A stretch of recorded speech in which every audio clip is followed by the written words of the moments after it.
And from our perspective, systematic is a key word here. It can't just be ESG integration, can't just be supplying some data and hoping that your analysts will use it. So now we want to touch on what does that mean in practice. So I'd like to invite all my panelists up to the front of the room.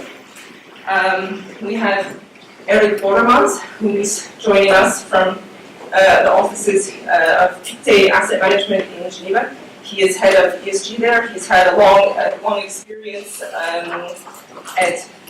with, I think, 10 years at BNP. You were also shortly at Robico Sam, and now quite long at Pictet Asset Management. So a lot of experience here to my left. Nicolas Jamet. He's a senior quantitative analyst at RAM Active Investments. He was also previously at Societe Generale and I believe co-founded a hedge fund. Is that correct? Yes. Okay. Welcome. Thank you. And of course, we welcome Chris Greenwald back up to the stage. Chris was at Asset4 for quite a long time working with ESG data. He was at Robico Sam working with ESG data, and now he's, as he introduced himself, at GPS Asset Management. So, welcome, gentlemen. I shortly talked about the SSF definition of ESG integration. I'd like to just hear with a quick introduction to yourself and what's going on in your products and your company when it comes to how you guys think about ESG integration.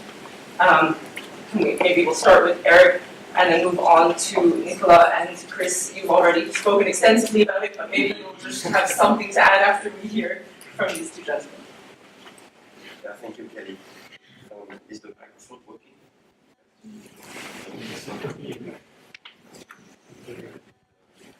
I think it's on. That is just for the video. Sorry. That's okay. No, you can hear me properly. Yes. The battery is not perfect. Yes, so thank you, Kelly. So yes, in Pictet Asset Management, ESG integration is a topic that we started probably 5 years ago in a rather informal way, and by deciding that there was no reason to limit access of valuable ESG information to teams who had been managing sustainable portfolios or thematic portfolios for the last 20 years. And because those represent 10-15% of our assets under management, but there was no reason to withhold that from the remaining 85% or 90% of our AUM. So we started very simply by making this information available, not simply by giving PMs and analysts a login and password to the platforms of research providers, but we, from day one, made the decision that this information had to find its place in the front tools, in the tools that are used by PMs and analysts on a day-to-day basis, where they can visualize their portfolios, where they can visualize the trades, and that's where it belongs. It doesn't belong in some kind of Google land or internet cyberspace where we know that PMs and analysts will not go and get these data because they will lose the passwords and the usernames. So we made the IT investment to make not one but several what we consider to be critical sources of ESG data available at their doorstep. Not only the ratings, but the underlying research notes, so that they understand what this is all about. That took us about a year and a half, after which we said, well, now that everybody is aware, we should start by developing some portfolio analytics that were then deployed by our risk management team, so that those metrics would start appearing in the quarterly or 6-monthly quality reviews, where each investment team is there to explain how their performance has been doing, and sometimes be challenged by senior management, by your CIO and CEO on how things are going. Obviously, that focused attention because all of a sudden holding companies that were problematic from a governance point of view or that were impacted by severe ESG policies had to come with an explanation. And eventually we then went to or formalized our firm-wide commitment to responsible investment, which we structured around a number of, I would say, five pillars. Number one, yes, it has to be integrated systematically along the lines of what we discussed by every single investment team in their own way. And in that respect, we slightly differ from the UBS approach in that we have not defined a standard ESG template to be filled in by every analyst. But we said, look, every investment team have their own research notes. Those research notes are structured in a way that fits their own investment process. Investment grade would be different from high yield, it would be different from emerging or developed equities. Make sure that you integrate ESG where it fits best in your existing research notes. And if you have a section on risks to investment thesis, maybe that's where it belongs. If you have a section on management quality, well, that's where maybe you want to inject a few additional views on corporate governance. But do it, embed it in the way you do things day in, day out. We addressed that. That was principle number one. Principle number two, that it has to be part and parcel of active ownership, proxy voting, corporate engagement. Number three, it has to be part of risk management. I touched a word about that. We also deployed some minimum standard on exclusions, which we do not see as a standalone approach alongside with integration, sustainability, or impact. But for us, exclusions is something that is an overlay that cuts across the board. For example, we have been for the last 10 years excluding all companies in all types of controversial weapons across the board. That's 60 companies, whether they issue equity or debt, doesn't matter. Options are banned. The only thing one can do is to short them. And that's number three.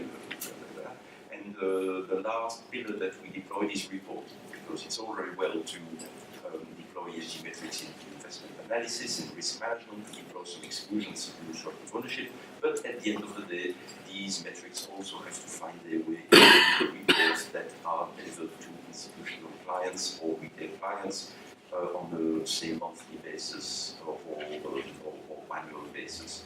So we have also been working quite heavily with our reporting team so that ESG metrics, the relevant metrics, find their way into reports, whether it's a portfolio governance profile or the controversy profile or the carbon footprint.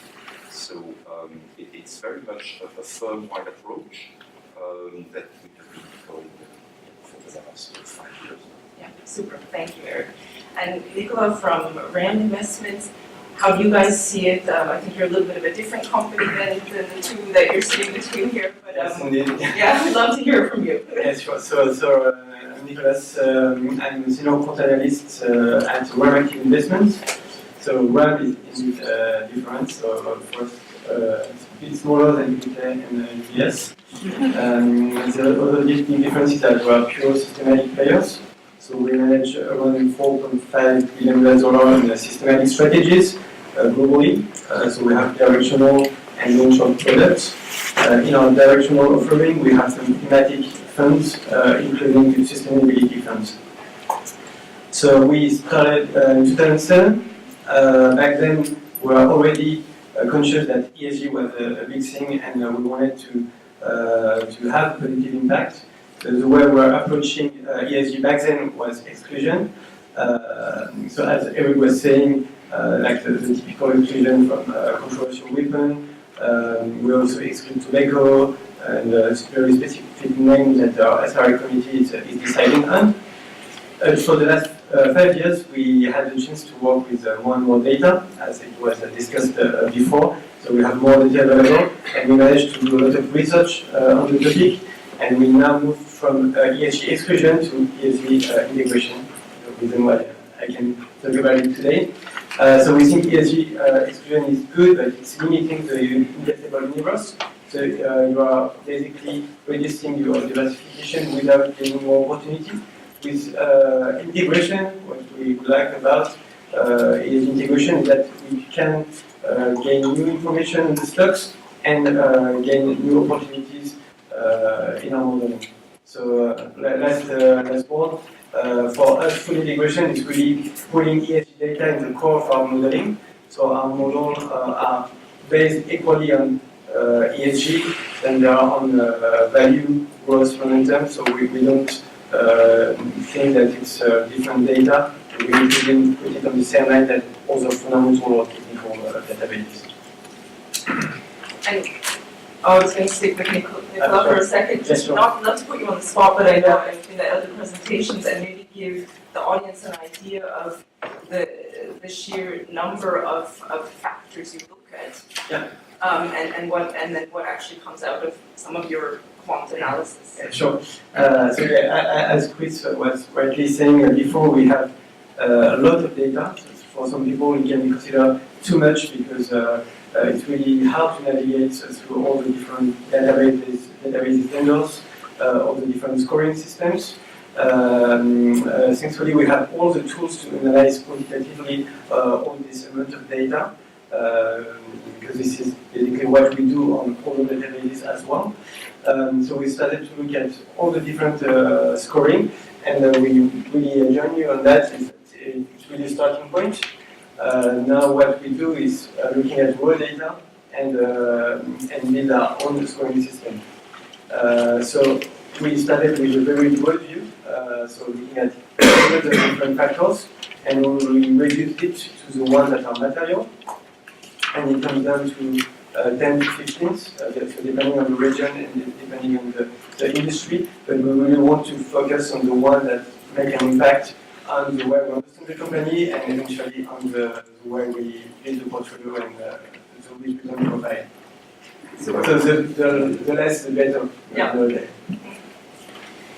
Yeah. Chris, something to add? Okay, yeah, I mean, beyond just fixed income, maybe just briefly on sort of index and passive rules-based, I think that's a significant trend that we've seen.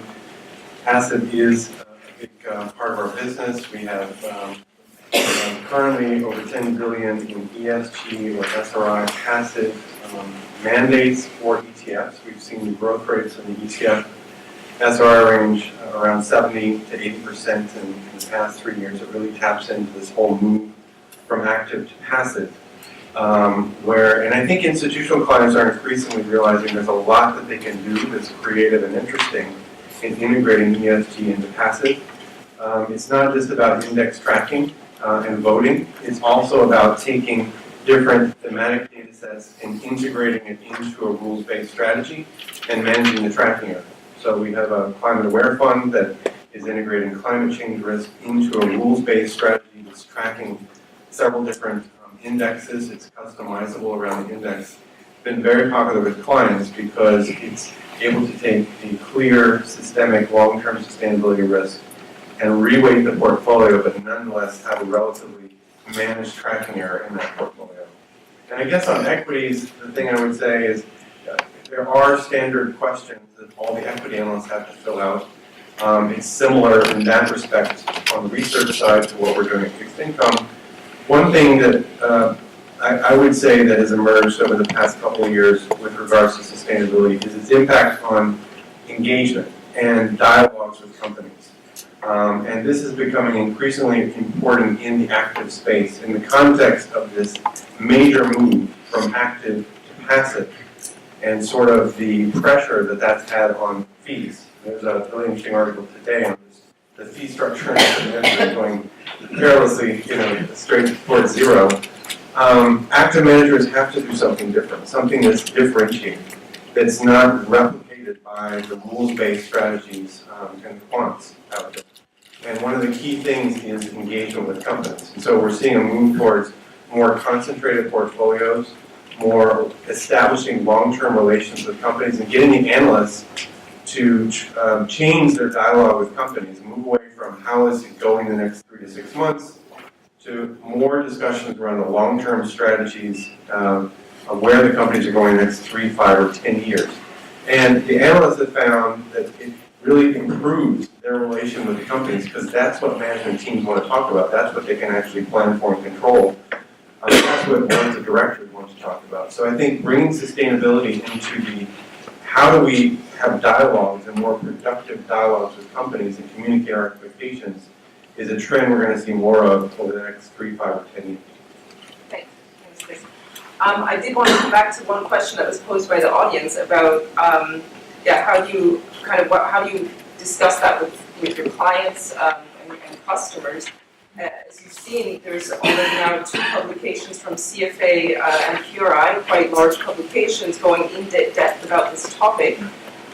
What happens during client meetings? How do you bring across your ESG integration strategy there, and how do they react? It's really crucial that they understand.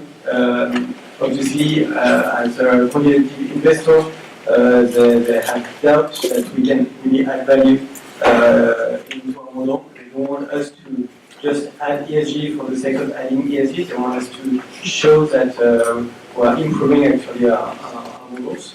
So for us, transfer of knowledge, transfer of the way we understand the ESG, of the way we treat the data, the name of the databases, the way we work with, is very important. They also want to have really detailed example, so we have to dig into the model to explain the interaction between fundamental ratios and ESG factors. So like Chris did for fixed income, we try to have the same approach for equity. One example would be for all our strategies that are based on the payouts.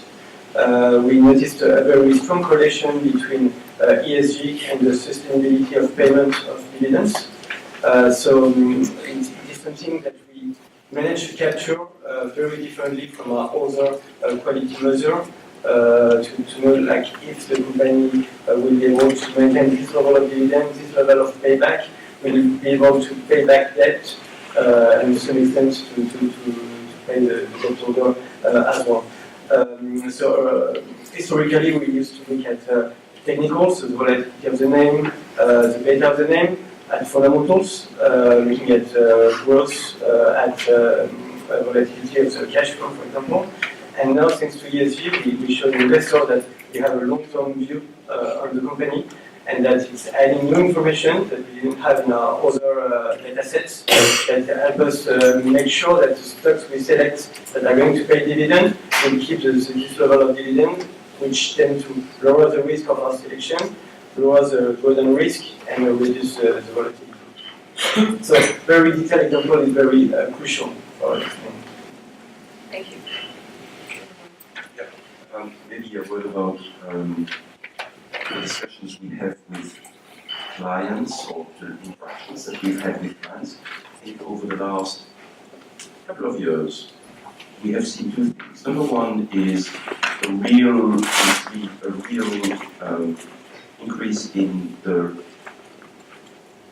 number and the quality of questions asked by clients. So clients are becoming more sophisticated. 5 years ago, they would ask you, did you sign the PRI? Yes, no, thank you, move on. They are making a better distinction between trying to understand what is happening firm-wide or group-wide within the bank, within the asset manager, or what is happening specifically within this investment team in the context of their investment process. It's recent.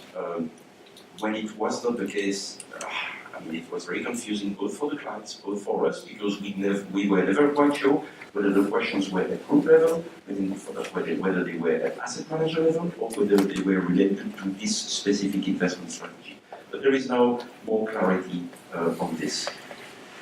The other evolution that we have seen in interactions with clients is, for some, the question of performance is one that we get less and less.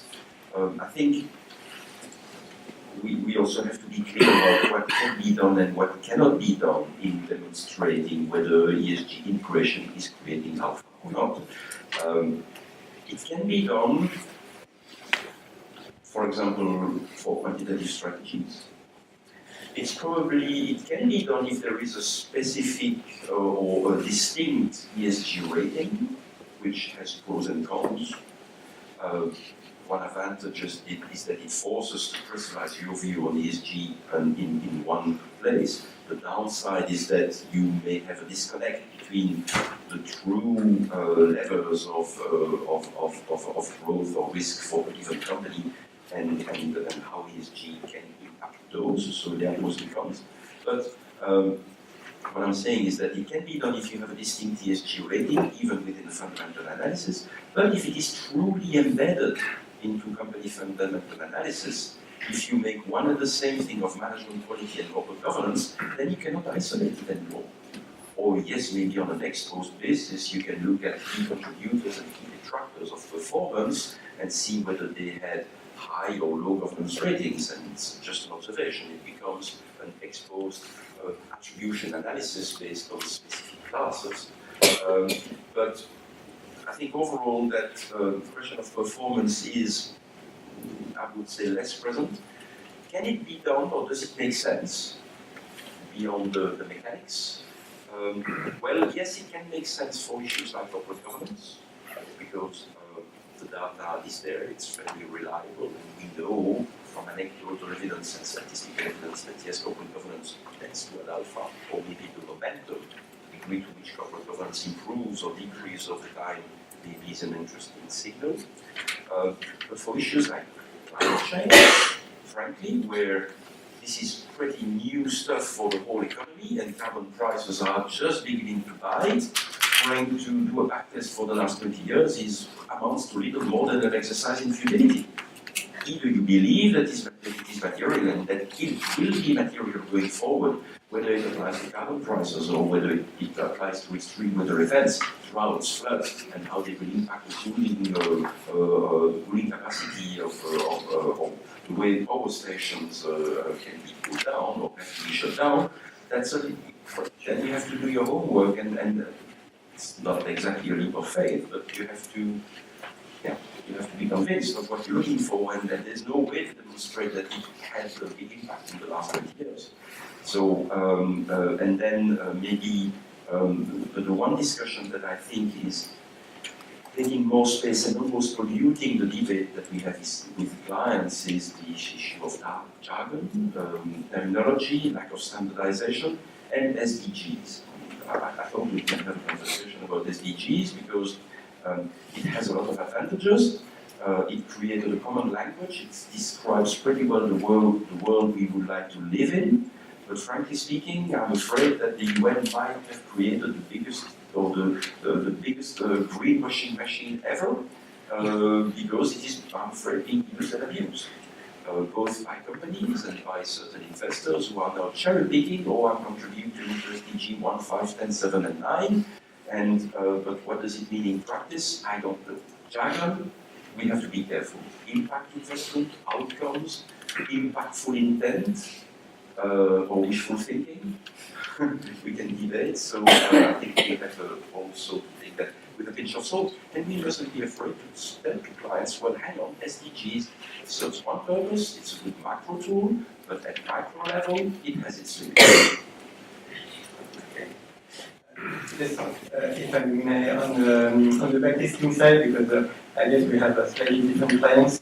Our clients want us to use ESG, not because there is a theme going forward, like for water clean and a lot of flows will go toward those companies, and it will work for the next years because flow will be attributed to that. They want to see on the long term that there is inefficiencies to be captured, and that ESG helps us better capture those inefficiencies.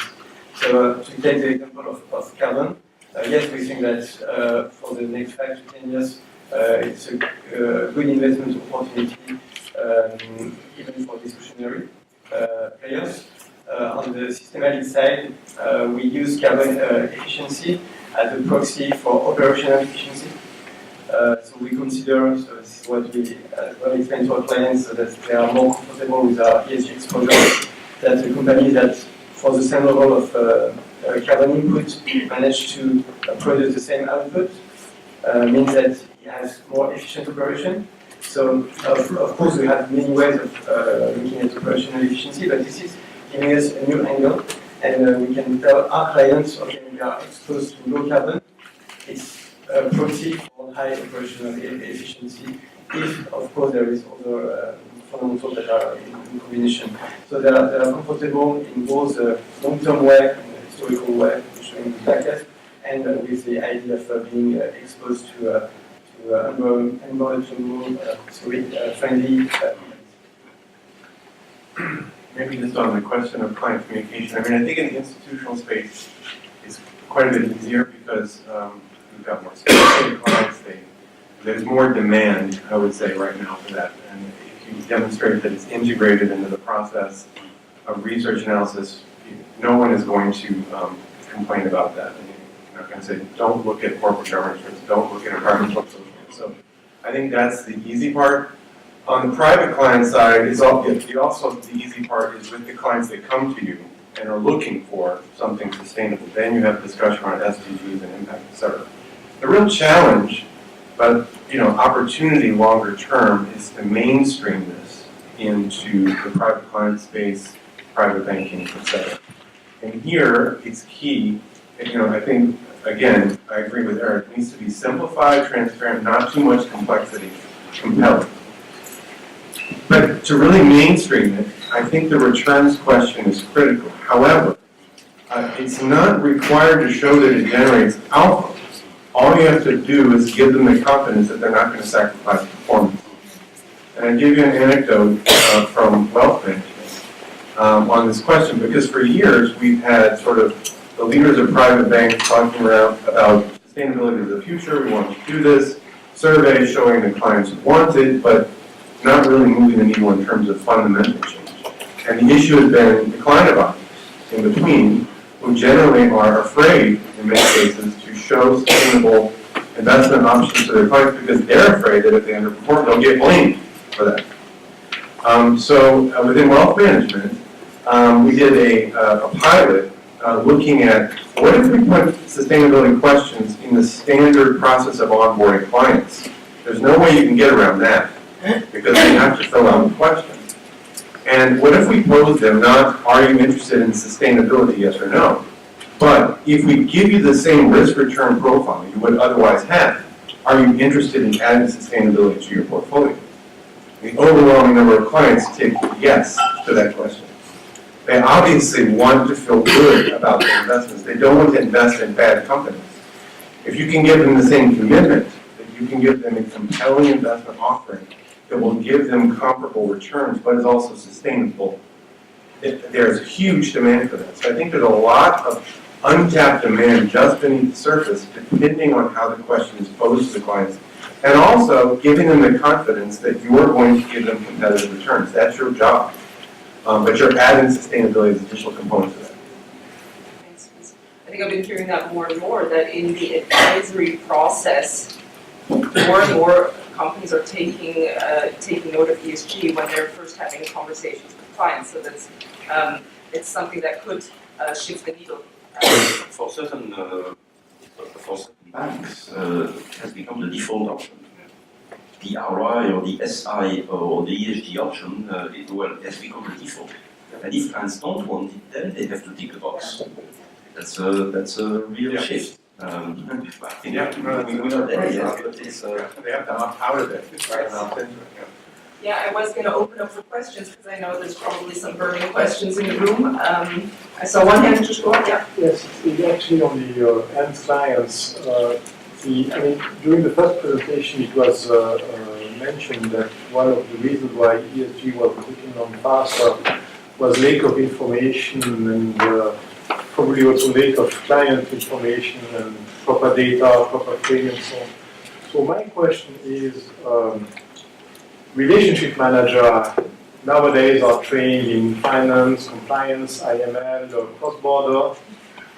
Do you have any training programs in ESG for the relationship managers?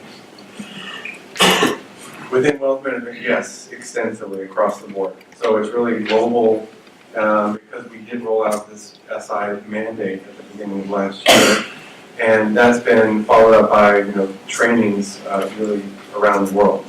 But I think it's important to just emphasize it's not just one training and then it's done and you can move on.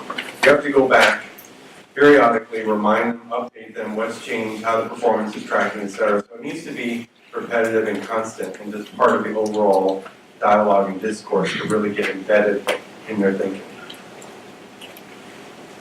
And also worth mentioning that the Swiss Institute of Finance is also working hard to put together e-learning tools that can help the industry in general to be more educated on what it is, what it isn't, and to have an informed dialogue with clients who sometimes may know more than RMs do, and that's an uncomfortable position to be in. Yeah, we need to address and both individually as us and the wealth managers, but also as an industry. And as a class financière, as well, I think wouldn't it be great if any RM that clients need in Geneva knew a great deal about sustainability? I think that would be a great deal for Geneva as a class financière. Yeah, just to expand on that, Swiss Sustainable Finance, we're a member organization, we have over 100 members, and this education tool that Eric mentioned is something that came out of a demand from our members saying, this is missing on the Swiss market, we need it. So we had a work group in place that developed this, and it's free for SSF members, and we're translating it into, originally it was in English, and now we heard even more demand that it's needed in French and German also. So there's definitely things moving in the department of education for relationship managers. So on that level also. Oh, okay. Who has not asked? I think you have not asked a question yet. So maybe. Yeah. A question for Christopher. You earlier mentioned the shortcomings of third-party ratings. With data tend to be historical and backward-looking and relying on conventional reports. So as you look for more strategic forward-looking information, does that not underline the case for integrated reporting? If you look at the South African market, where for almost 10 years now, companies have been doing integrated reporting, you see that high-quality integrated reporters are, among others, enabling analysts to do more accurate forecasts. So is there a case here specifically for better integrated reporting? Yes is the short answer, absolutely. We would certainly favor that. And we also believe that there are positive developments in this direction.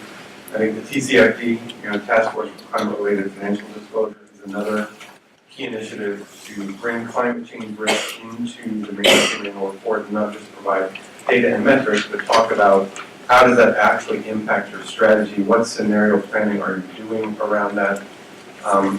What's your fallback plan, scenario analysis, et cetera? That's something that we think can really improve the nature of reporting across the board. And you have seen interesting developments on the data side. I don't want to say it's completely useless. And again, in the same way that a Bloomberg terminal is important, you need that data and information. I think the issue is just, it's a starting point, it's not the end point. And you do see positive developments with the mainstream credit rating agencies. Now speaking of credit, we're beginning to also develop ESG frameworks and offer that to clients. So Fitch and Moody's are doing some really interesting work. S&P is probably close behind. So I think we're also going to move to more integrated assessments coming from the credit rating agencies. But again, the analysts can't just rely upon the credit rating, they have to have their own view. So it's more applying that in the analysis process that's key. I think integrated reporting along with TCFD makes that job easier. It will never solve the problem because you ultimately have to take that and think about where is the company going in 3 to 5 years. What's my view that's different from what's out there in the market? I just wanted to add that for reporting, so the quality of the reporting is important, but as well the way we treat it. So currently most of the people, they are looking at the numeric figures, just what has been reported as figures by the company. So what we're currently working on is analyzing text within those reports. We think there is a lot of ESG information, for example, within the footnotes. One of the best examples would be to measure the transparency of the account and to have the value of the governance of the company. So that we do think that modern techniques like machine learning and natural language processing are really crucial to go further from the data that we are looking at the moment. Yes, just to agree with what's been said on companies' report. Clearly, if you have a sustainability report and a financial report, if it was really important, it would be one and the same report. So it would be completely integrated and preferably focused on those issues that relate most to what the company is doing. So a GRI type of long inventory of hundreds of indicators from our point of view has absolutely no value. It has to be targeted and answer the right questions.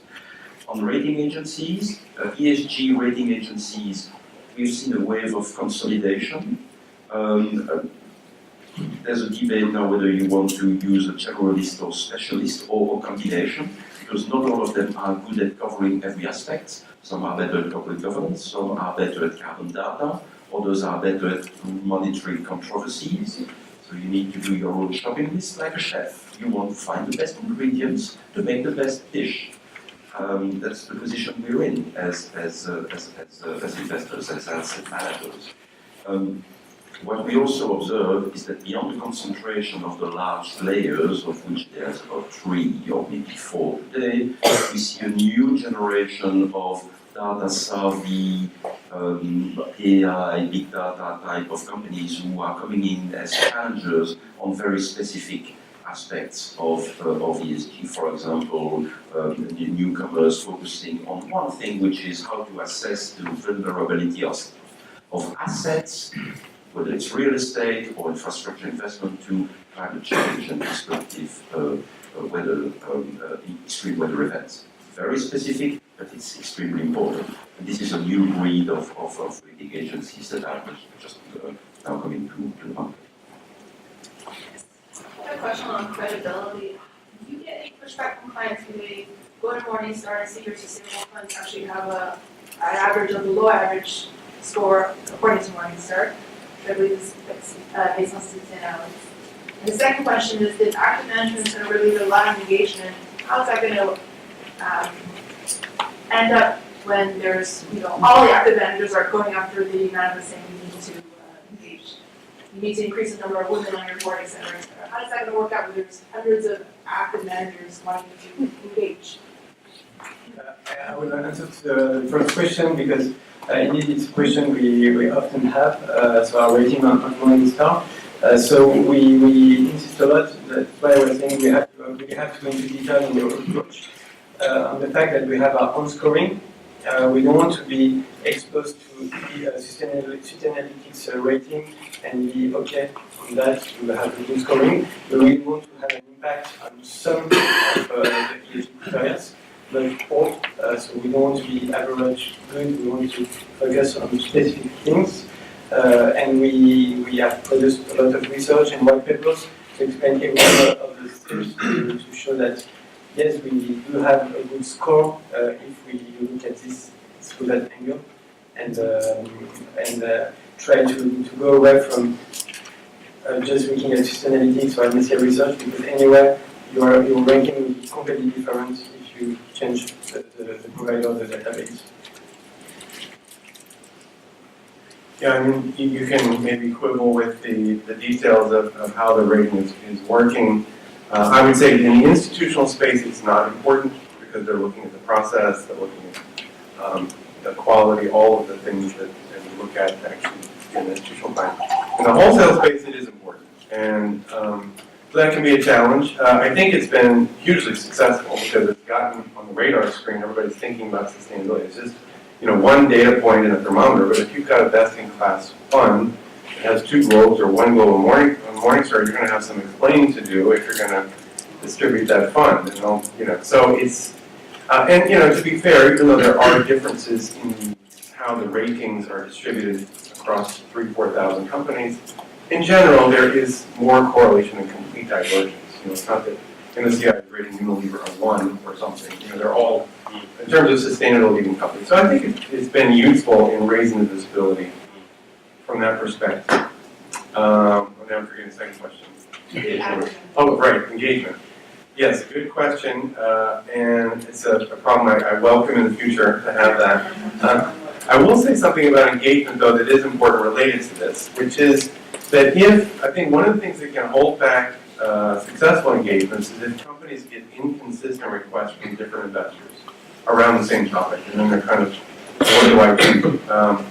And so we found it very helpful to look at collaborative engagement efforts to align our approaches. So one of the most productive that we've worked with is Climate Action 100 Plus, which UNPRI has been also supporting, really engaging around climate change issues. And we find that we're aligned, very much they're aligned with the TCFD requirements. And it's now got 300 members, asset owners, asset managers. And different asset managers can volunteer to be leads in engagement, but they have to coordinate engagement goals with other asset owners and asset managers. And that's been a very effective way for us, and we find, to approach the companies. And we're the lead engager on a number of companies for Climate Action 100 Plus, but we have to coordinate with the other members of the coalition. Some larger asset managers have claimed, well, we don't need that because we already have access to companies. But I think that misses the point, which is it's about getting more effective engagements so you have a clear, consistent message to the company. So I think we'll hopefully see the rise of more of these collective engagement efforts so that we can unify our messages to companies so that they can focus on actually making changes rather than trying to reconcile different requests. Just to elaborate on Christopher's point on collaborative engagement, yes, that's also something that we participate to, and it is having an impact. I'll take one example, which is one of a global mining company with a material exposure to coal. It is part of the 100 companies that was targeted by investors to have a conversation about this exposure to coal and going forward, strategically, does it make sense? Is it in line with the 2-degree scenario, whatever it means, but we know what the direction of travel could be. One of our mining analysts or resources analysts was at the Global Mining Conference a few weeks ago and came back saying, I had a conversation with the CEO of this mining company, and they are, quote unquote, saying that investor action, and some of them being more radical than others, having chosen to divest from coal, engagement plus divestment, is having impact. He's saying this is limiting my impact to my access. This is limiting my access to shareholders. I cannot see as many shareholders or potential investors as I used to because of this movement to engagement and divestment. Another CEO or CIO said, yes, true, and with exposure to coal, they are saying this is increasing my cost of capital. I cannot find a bank who's willing to finance my next coal mine. Nobody wants to lend to me. And the third one said, oh, not only it's impacting my access to shareholders, my access to corporate finance or to project finance, but it is also impacting my ability to deploy CapEx on the ground. He quoted an example where a few weeks ago they got a negative response by the local authorities, I think it was in South Africa, who said, no, you will not open this new coal mine because it doesn't fit with a 2-degree world. So it's impacting companies on the liability side, in the ability to raise capital from shareholders and bondholders or banks, and it is also impacting the ability to deploy capital. So it is working. I think I unfortunately have to close the panel as we've run out of time. But because of all the active participation, I didn't get through all my questions. But maybe these 3 gentlemen will stick around for lunch and you can ask them any other burning questions you might have. So thank you for your active participation. I think we started the panel focused purely on ESG integration. We expanded that to broad sustainable finance, sustainable investing. So I think the topic is definitely gaining a lot of ground here, also in Switzerland, and I'm kind of disappointed to see that there is only one Swiss case study in the ESG integration book, because I feel like, knowing our members, SSF members, we could have made a Swiss book just on ESG integration with all the players here doing what they do. So thank you very much, gentlemen, and